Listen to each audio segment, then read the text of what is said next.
Faut-il avoir peur des méchants anarchistes? Salut, c'est Simon. Et aujourd'hui, mes impressions de lecture de Pour une anthropologie anarchiste de David Graeber, publié d'abord en 2004 en anglais sous le titre Fragments of an Anarchist Anthropology, traduit en 2006 par Karine Péchard. La traduction a été revue et l'ouvrage a été republié en 2018 dans la collection Instinct de liberté. L'anarchisme a de nos jours souvent bien mauvaise presse. Les grands médias placent le mot anarchisme en synonyme avec chaos. L'anarchisme, ce n'est pas le chaos. Au contraire, les anarchistes aiment bien l'ordre, mais ce qu'ils n'aiment pas, c'est le pouvoir et la hiérarchie. D'ailleurs, si vous voulez vraiment comprendre les bases de l'anarchisme et les différentes facettes de ce mouvement-là et ses origines, je vous conseille l'excellent ouvrage de Normand Baillargeon, L'ordre moins le pouvoir. Alors tout d'abord, David Graeber. David Graeber est l'un des intellectuels les plus influents de sa génération dans le monde anglo-saxon. Anthropologue, militant anarchiste, auteur et conférencier, il est professeur d'anthropologie à la London School of Economics. Il est à l'origine, avec un groupe de militants new-yorkais, du mouvement Occupy Wall Street et l'auteur du best-seller international La dette, 5000 ans d'histoire. Né en 1951 à New York de parents intellectuels ouvriers, il a fait son bachelor en anthropologie à New York, sa maîtrise et son doctorat à Chicago, et au moment où il a publié ceci, donc en 2004, il était professeur assistant à Yale. Alors, qu'est-ce qu'il y a là-dedans? Ce petit ouvrage nous fait faire de très grandes réflexions. Je l'ai lu avec un grand plaisir, très lentement, c'est tout petit, c'était super agréable à traîner dans mon sac.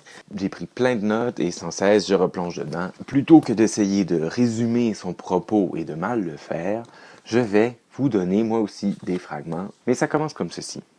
Ce qui suit est une série de pensées, d'ébauches, de théories potentielles et de petits manifestes qui visent à donner un aperçu des grandes lignes d'une théorie radicale qui n'existe pas comme telle, mais qui pourrait un jour exister.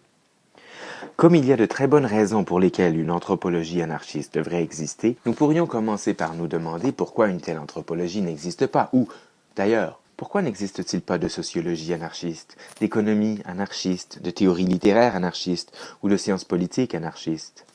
Théorie littéraire anarchiste. J'avoue que j'y pense très régulièrement depuis ma lecture de cette phrase et il y a plein d'idées qui me passent par la tête. Je saute des passages. Il souligne que dans les mouvements altermondialistes du début des années 2000, il y a une renaissance de l'anarchisme. Les révolutionnaires au Mexique, en Argentine, en Inde et ailleurs parlent de moins en moins de prendre le pouvoir et ont commencé à formuler des idées radicalement différentes sur ce que la révolution pourrait même vouloir dire. La plupart, il est vrai, ne vont pas jusqu'à utiliser le mot anarchiste. Mais comme l'a récemment souligné Barbara Epstein, l'anarchisme a déjà largement pris la place qu'occupait le marxisme dans les mouvements sociaux des années 1960.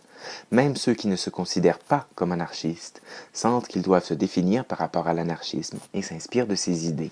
Les principes de base de l'anarchisme, autogestion, association volontaire, entraide, renvoyaient à des formes du comportement humain qu'ils présumaient, les fondateurs de l'anarchisme, les premiers théoriciens, qu'ils présumaient être aussi vieilles que l'humanité. Cela vaut également pour le rejet de l'État et de toutes les formes de violence structurelle, d'inégalité et de domination. Anarchisme signifie littéralement sans dirigeant. Et ensuite, il réfléchit à la distinction entre anarchisme et marxisme. Ce sont deux mouvements qui sont nés à peu près dans les mêmes époques. Les anarchistes ne veulent pas de dictature, même pas celle du prolétariat. Les anarchistes aiment se distinguer par ce qu'ils font et leur façon de s'organiser pour le faire. Je passe un peu.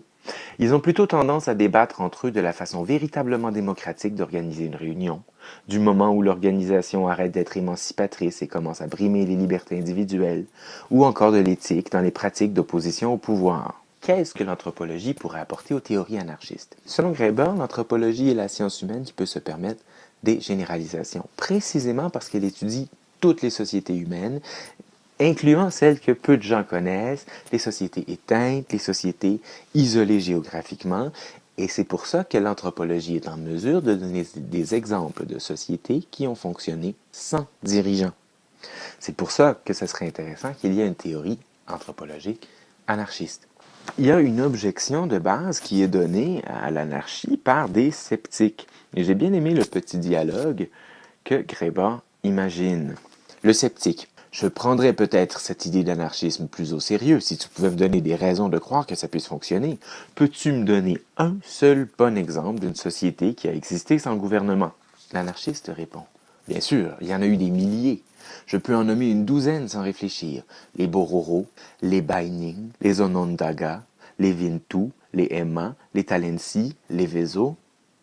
Mais ce sont tous des primitifs. Je parle de l'anarchisme dans une société moderne et technologiquement avancée. Bon, d'accord. Il y a eu toutes sortes d'expériences réussies, les expériences d'autogestion par les travailleurs, comme Mondragon, les projets économiques basés sur le modèle de l'économie du don, comme Linux, toutes sortes d'organisations politiques fondées sur le consensus et la démocratie directe. Le sceptique interrompt. D'accord, mais ce sont des exemples limités et isolés. Je parlais de sociétés entières. Eh bien, ce n'est pas que les gens n'aient pas essayé. Prends la Commune de Paris, la révolution de l'Espagne républicaine. Ouais, et regarde ce qui leur est arrivé. Ils ont tous été tués. Mais ce que Graeber répond à ça ici, c'est que les dés sont pipés. Vous ne pouvez pas avoir raison. Car lorsque le sceptique dit société, ce qu'il veut vraiment dire, c'est État, ou même État-nation. Graeber réfléchit à toutes sortes de sujets, réfléchit au travail, aux politiques, aux organisations politiques non étatiques, à la liberté, au bonheur, réfléchit aussi bien sûr à la révolution. Le mot révolution aujourd'hui veut tout dire. Dès qu'il y a un nouveau système d'exploitation pour votre tablette, on parle d'une révolution. Donc, c'est plus les grands changements de paradigme qui sont désignés par révolution, c'est à peu près tout et n'importe quoi. Et les mouvements marxistes et anarchistes pensent souvent à la révolution. Il faudra arrêter de réfléchir à la révolution comme une seule chose. Nous pourrions alors avancer qu'une action révolutionnaire est toute action collective qui rejette, et donc défie, une forme de pouvoir ou de domination, et, ce faisant, reconstitue les relations sociales, même au sein de la collectivité, dans cette perspective. L'action révolutionnaire ne doit pas nécessairement avoir pour objectif de renverser les gouvernements. Les bibliothèques d'échange, laissez un livre, prenez un livre, c'est une action révolutionnaire. Donc il nous amène à changer notre vision du monde, il nous donne des outils pour réfléchir. Il se demande aussi pourquoi ce sont les Européens qui ont envahi ou conquis le reste du monde et réfléchit en conséquence au capitalisme. Je trouve souvent difficile d'être critique du capitalisme. C'est dur de dire « Ah, le capitalisme c'est mauvais » alors que je suis le premier qui en bénéficie. Alors, Graeber nous fait réfléchir au fait qu'il y aurait un mode économique d'échange normal. Le troc, tel qu'on nous l'a appris parfois dans nos cours d'économie, c'est-à-dire que tu échanges une chèvre contre un sac de riz, n'a probablement jamais existé. Plusieurs sociétés ont plutôt fonctionné sur le mode de « je viens de tuer un gros gibier, je le partage avec tout le monde, et quand toi tu auras ta récolte de riz, tu le partageras aussi ». Donc, une autre forme d'échange économique. Le capitalisme, c'est cette maladie, cette déformation d'un échange économique normal qui est basé sur le salariat, aussi sur la recherche du profit pour le profit. Le dernier sujet qui a beaucoup nourri mes réflexions, c'est ce qu'il nous dit de la démocratie. Dans nos sociétés modernes, on présente la démocratie comme la démocratie majoritaire, c'est-à-dire 50 votes plus 1. On a gagné. C'est étrange cette idée de gagner ou de perdre son vote, alors qu'en réalité, on devrait tous travailler ensemble parce qu'on est une seule société.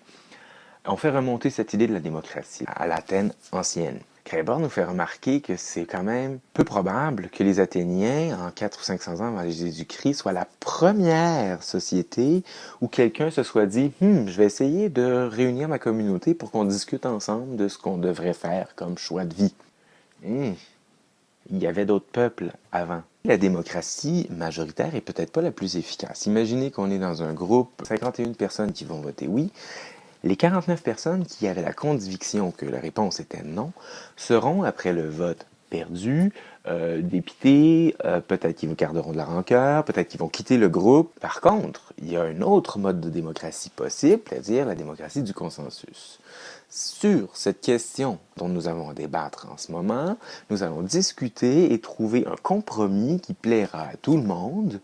Oui, ça va être peut-être probablement plus long, ça c'est clair, mais après que la décision ait été prise, on n'aura pas un peu moins de la moitié de la population qui aura un ressentiment et tout le monde sera vraiment d'accord. Le thème démocratie signifie littéralement la force ou même la violence du peuple. Kratos et non Archos qui est ordre. Donc c'est la dictature de la majorité.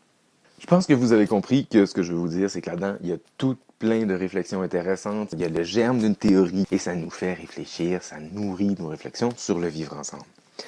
Quant au style, c'est un style académique, c'est pas un ouvrage de vulgarisation pour commencer à tâtonner dans l'anarchisme et de voir ce dont il s'agit. En conclusion, il ne faut pas avoir peur des anarchistes, il faut s'instruire aimez, commentez, partagez, abonnez-vous et bonne lecture.